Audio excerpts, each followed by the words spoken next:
Good afternoon, I'm ready. everyone. Hi, I'm Joss from Milner from CashFlow Story, one of the co-founders and the CEO of CashFlow Story. What I'm going to do is spend about 3-4 minutes just in a little bit of background. I believe we have 2 firms in your group that have CashFlow Story.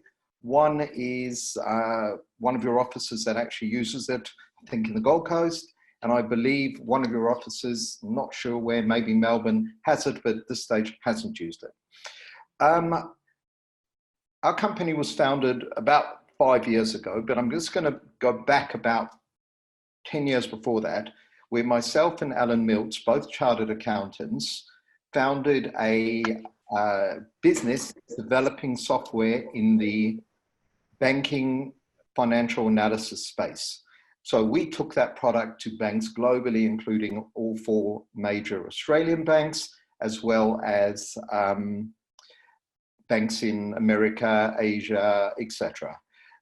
We recognized that we had an opportunity also in the accounting advisory space, but we knew that we didn't have the headspace to do both. So we set up distribution channels, MYOB in Australia, and they distributed our product called Profit Optimizer. That product was very successfully sold by MYOB, also sold very successfully overseas by CCH, branded Profit Driver. Successfully sold, I was careful with my wording, not successfully used. Conclusion after a lot of effort to train and all of that was that the product that was out there was too complicated for the average client of the average accountant. We sold that business in 2009. We did a few other things. And then Alan and I come together again and decided to develop CashFlow Story. What our concept there was to develop a purpose-built advisory tool. So the product has been out for now 5 years, and we have thousands of users all over the world in the advisory space. So in Australia, New Zealand, Canada, that advisory space tends to be accountants. In the US and some of the UK, it tends to be business coaches, external FDs, etc. So in the UK, it's a mixed market. We have both accounting firms and FDs, etc. US, our market is largely business coaches and advisors and occasional accountants. What the key to this is client engagement. So somebody said to us probably last year, you've written the world's best selling tool for accountants to sell the services that accounting firms offer in the advisory space. So I'm going to log in. CashFlow Story is a genuine web-based hosted product, hosted in a professionally managed data center here in Melbourne. So the data never leaves the country. It's backed up off the internet. So that kind of stuff is all local or Australian based. Very important, obviously. So that means that somebody can use CashFlow Story anywhere in the world, any supported browser and iPads, tablets, etc. It actually looks really good on an iPad or a tablet to get out to engage with clients around their business. So if I go into into a client, so I have a client here, for example, called Rebecca's Coffee. And within clients, what we do is we create scorecards. So a scorecard is a data set. A data set could be annual, could be quarterly, could be year-to-dates, could be comparatives, etc. Usually we'd start off looking at a 2, 3, 4-year history of the business. So that's the most common scorecard that gets created. So we'll go in and have a look at a blank scorecard.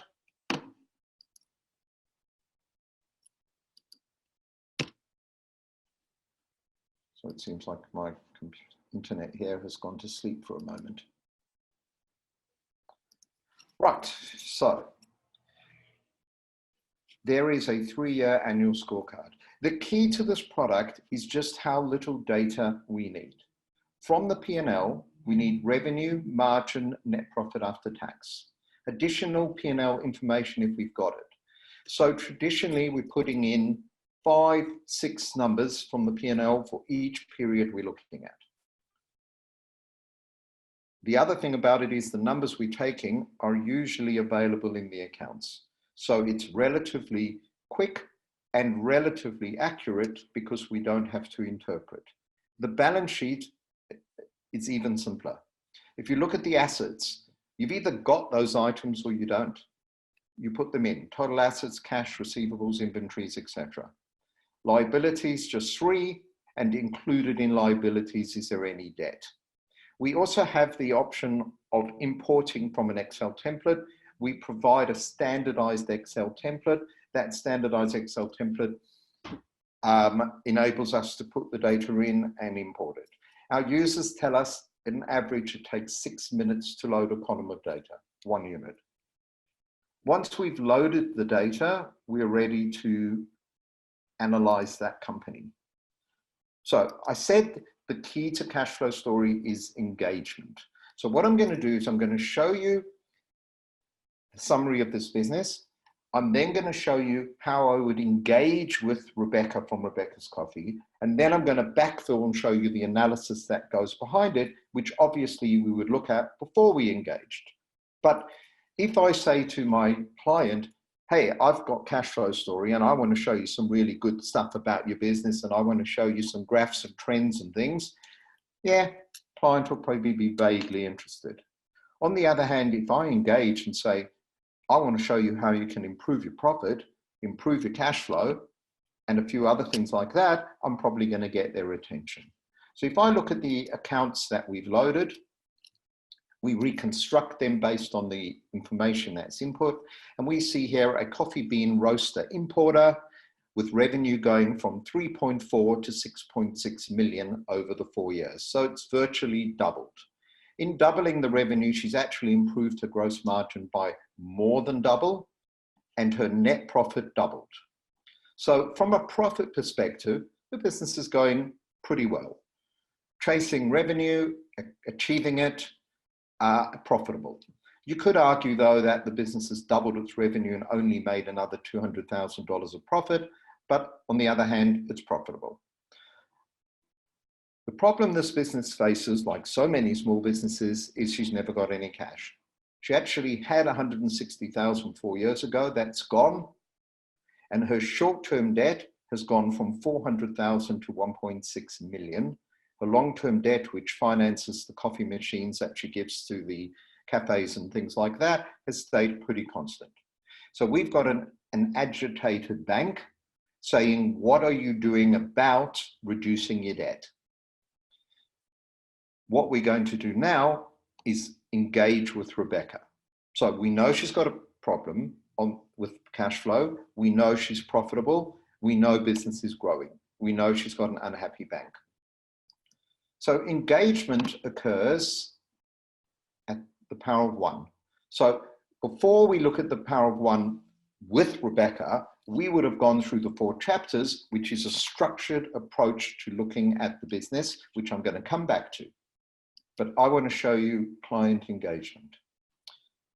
The power of 1 shows us the impact that a 1% improvement in the 4 drivers of my profit and loss account, what they do to cash and profit.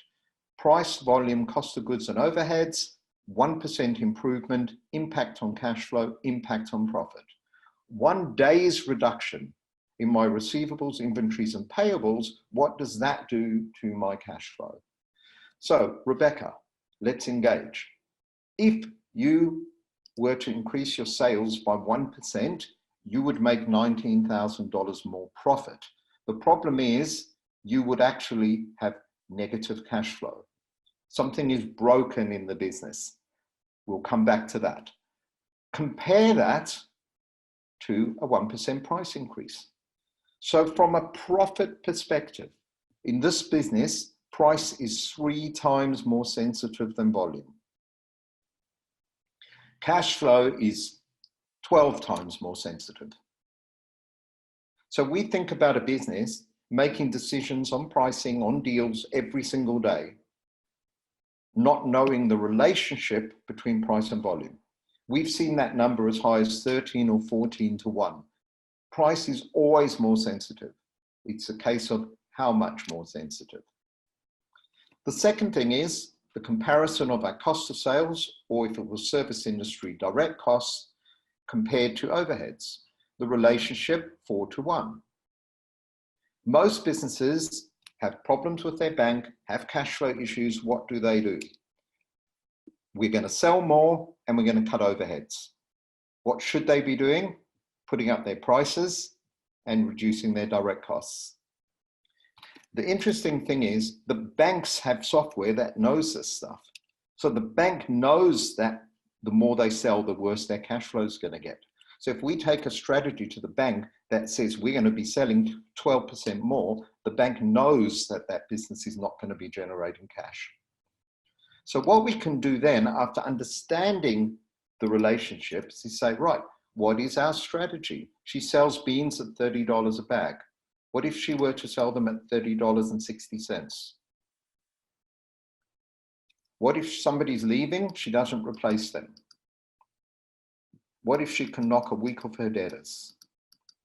Those three, you'd agree, relatively small changes improve the profit by 168,000 and the cash flow by 260. Whatever we leave here is remembered. This doesn't change the base numbers we input. It's a what if.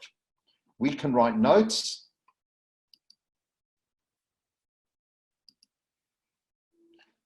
And when we print those out to email to our client, the notes come with it. So I won't actually show you the PDF, but it's a branded PDF with your logo, both on the front cover and on every page.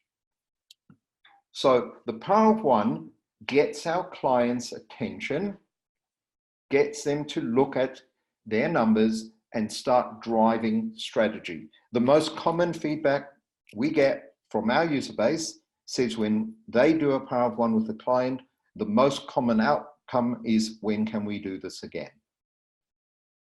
Because from a business owner's perspective, they're seeing what happens if they make changes and improvements. So let's go back and look at the structured approach. We divide the business up into 4 simple sections. Chapter 1, profit.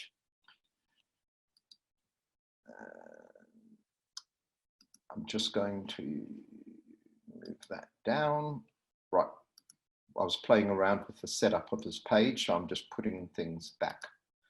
All right, so basically, profit. What we've got here is revenue, gross margin, operating profit, retained profit. Revenue up 800, gross margin up 260, operating profit up 70. So what you saw there is the ability for me to change things. So for example, I can go in and say, I don't want to show those ratios to my client. So I can go in there and edit the page and get rid of the ratios, get rid of that. Say done. And now I've got just some graphs. So for example, look at this graph here.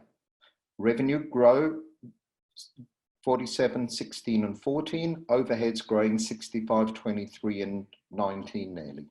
So look at that as an issue that we want to deal with. So I could come into this page and actually get rid of that graph even to engage with Rebecca just with the things that she wants to look at. Chapter 2, 3 key items: receivables, inventory, payables. I'm just going to change my template. Right, we have templates that provide a view of the business. Right. That customized view, right. So, working capital, 3 items: receivables, inventory, payables. Receivables up 240, inventory up 300, payables up 90. Overall working capital up 453,000. Looking at the trends, we can see issues. Look at the inventory days, look at the receivable days. Working capital timeline. Inventory arrives, creditors paid, stock sold. 121 days after we get the inventory, it's sold. 80 days later, we bank the cash. So it's 201 days from those raw beans arriving to us banking the cash. It's 154 days of carry. Look at the increase from last year. It's cost her 187,000. So you see how we can show Rebecca something specific. We can come into the screen with all this information and customize it down to just what we want to show. I'm not going to bore you with chapter 3, which is the rest of the balance sheet. I'm not going to bore you with too much more of that side of things, but there's some more analysis. So I touched on templates. Templates are a view of the business. So we could create our own templates or use the ones that we supply to focus on less information. So I'm showing you the default, which has got everything in it. I can go into a summary template and only have 2 or 3 things, or I can make my own, allowing CashFlow Story to match the level of the client that we want to talk to. I'm going to go back to the Power of One. Chapter 4 is funding, where we look at debt and equity and all of those things. But given the time constraints, I'm really going to move on to business value indicator. So another part of client engagement around valuations. I'm not talking about buying and selling valuations. I'm talking about ongoing valuations. So it's a great way of getting clients to focus on their business improvement for 2 reasons. Firstly, clients love to talk about the value of their business. And secondly, clients overvalue their businesses. So we're going to go into the business value indicator. The question we always ask a business is, if somebody walks in off the street, pulls out a checkbook and says, how much? What's your walkaway figure? So Rebecca says 3 million. We think she can sell her business for 4 times profit. So we put 4 in as a multiple. Could be any number we want. So her targeted value is 3 million. Her actual value is 200,000. How is that? 4 times her adjusted profit is 3,050,000. However, if you sell your business, you don't sell your debt. So if you take the value that she would have got, that price, if she were able to achieve 4 times her EBIT, deduct the debt, she would have pocketed 200,000. Interestingly, banks do this calculation. Because if you were the bank, what would you be saying? We've got way too much skin in this game. Rebecca is funding less than 10% of the value of the business out of her equity. We're funding 93%. So that gap is 2.8 million. What can she do about it? Well, those Power of One 3 small changes we made impact massively on value. Look at the price increase. We call this a gift that keeps on giving. Price increase adds $500,000 to the value of the business. That overhead reduction and someone leaving and not being replaced, another 146,000. And then the value of reducing debt by collecting our receivables quicker adds some more value, not at the multiple, giving us an 800,000 value uplift. So we haven't got to 3 million, but we're closing the gap. The whole thing here is this is the selling of the services. This is where we say, we are going to work with you to close that gap over the next year, 2 years, etc. How often we want to engage with our client will depend on the client and their capacity to pay, etc. So in some cases, this is an annual thing that we do. In other cases, we do a quarterly meeting where effectively you have a Power of One discussion with your client, you set some goals for the quarter, and you look at the performance for the quarter. Things like valuations, you only do once a year, of course. The other thing we can do is take this year out to next year. So we have an inbuilt projection capacity, literally done. Pressing that button, trended the revenue, applied the margin, trended the overheads, applied the receivables, and all of those based on historical numbers to calculate a new set of accounts. So if we do nothing, our revenue will continue to grow at the trend, 7.8 million. We'll make a $500,000 profit before tax, a slight improvement on last year's numbers. And the problem, though, we're seeing here is that debt continues to go up, albeit at a slowing rate. That's not what our bank's looking for.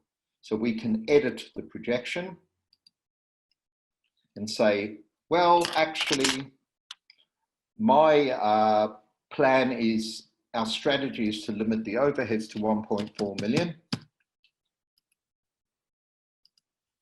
and to collect our receivables in 70 days. So if we do that, we've actually improved that profit figure by almost 100,000. And more importantly, we're projecting a reduction in debt. So I mentioned that you can do quarterly.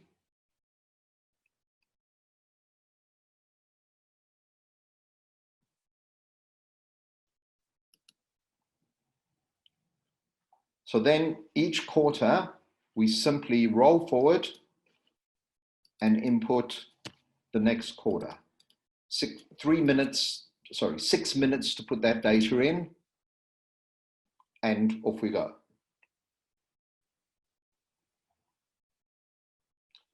Exactly in the same way, we can do a year to date. So if we wanted to look at the business 8, 7, whatever months in, we simply do a year to date. We can then take that through to the projection and do a forecast, turn 8 months into 12.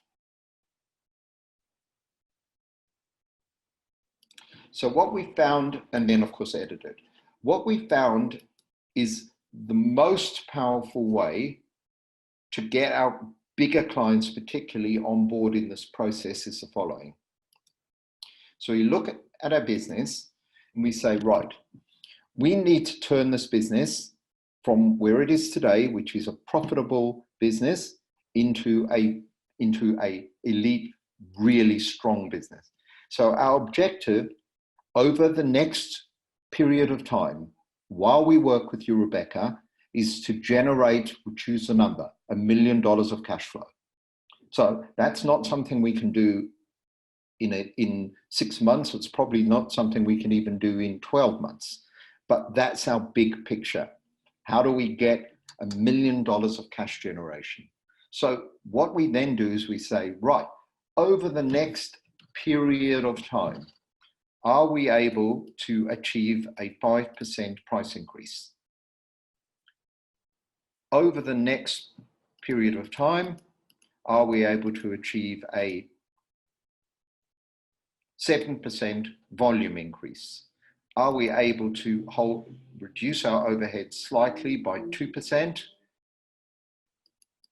Take eventually 2 weeks of our debtors and say a month of our inventory. So if we are able to do that, we're actually not that far off that $1 million. So maybe we look at another tweak of our, there we go. So that becomes basically the high level objective. How are we going to achieve those things over the next year or two?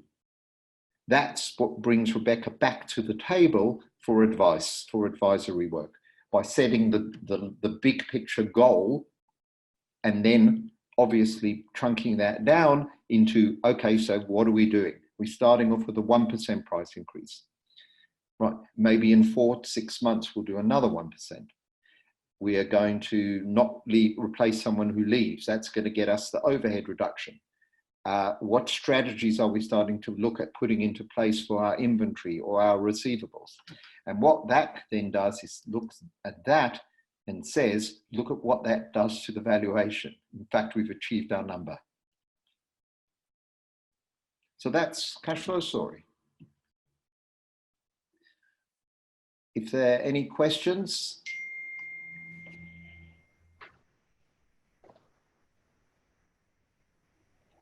I think there's a chat question there. No. Any questions anyone can ask, type, etc. I've got a quick question if I can. Sure. It's David Armstrong here. How, when you present it to clients, what sort of take-up ratio do you get? If we start with the power of one, 100%. If you start with, I want to show you your business, or you send them a printout, 5%. Right.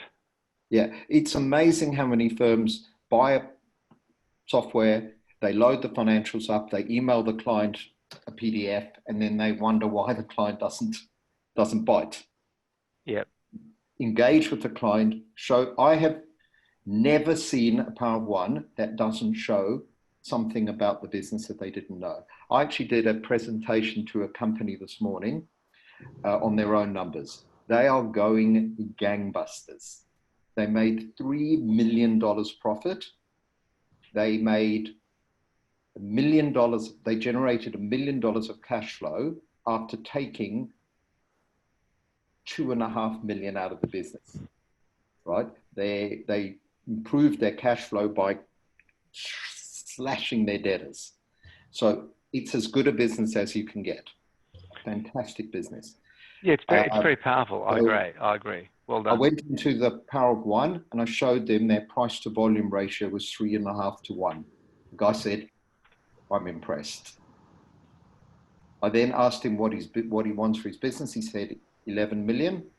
The valuation came, 15 million. The valuation came at 11.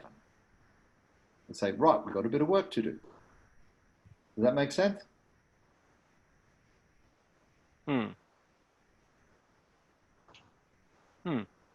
Very good. Thank you.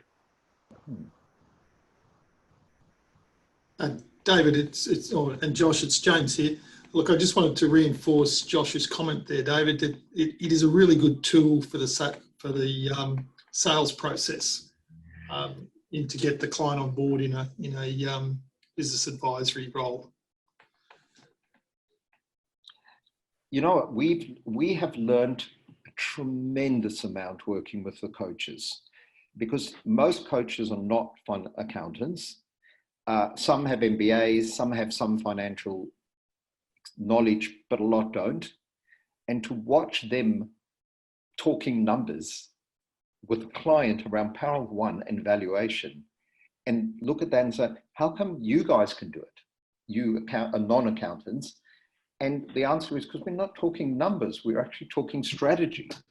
So then it's a case of saying, well, that's all very well. That's wonderful stuff, but how are we going to do it?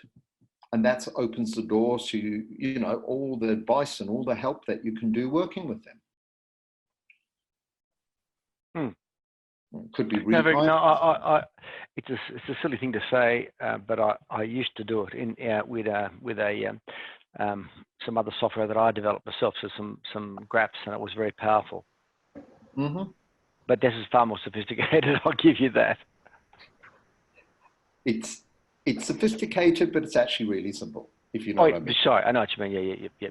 Yeah. Yeah, and this is what clients can relate to. The reality is that's why I showed you the templates and the switching off stuff. No, I get that. If you start talking numbers, they just turn off. Exactly. I can go into a printable visible pages elements, generate a massive PDF. It looks sensational. We'll see it in a moment. It's 24 pages. So it looks like we did a lot of work, right? And that would have, your logo there and your logo there, and there's the data, and there's all the pretty graphs, and it looks wonderful. But the reality is they're not going to look at that graph and go, oh dear, we've got a problem. But if we talk to them on that graph on the screen and then send them something, different story. Yep. No, I think you're on the money. That's exactly right. I think we should use that in our own businesses too.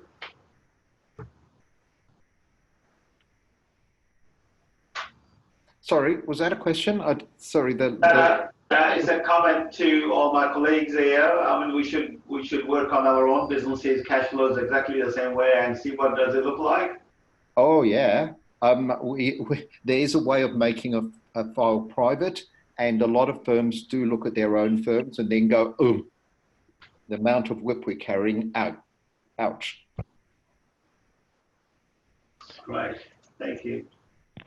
Yeah, I think we all know we're carrying, well, some of us apart from maybe Alf are carrying too much WIP and debtors. Exactly. Yeah, so that's a cash flow story. It's simple. It really is. Does anyone else have any more questions? Mm-hmm. No, I'm okay. It's very good. I do like it. Thank you. Thank you.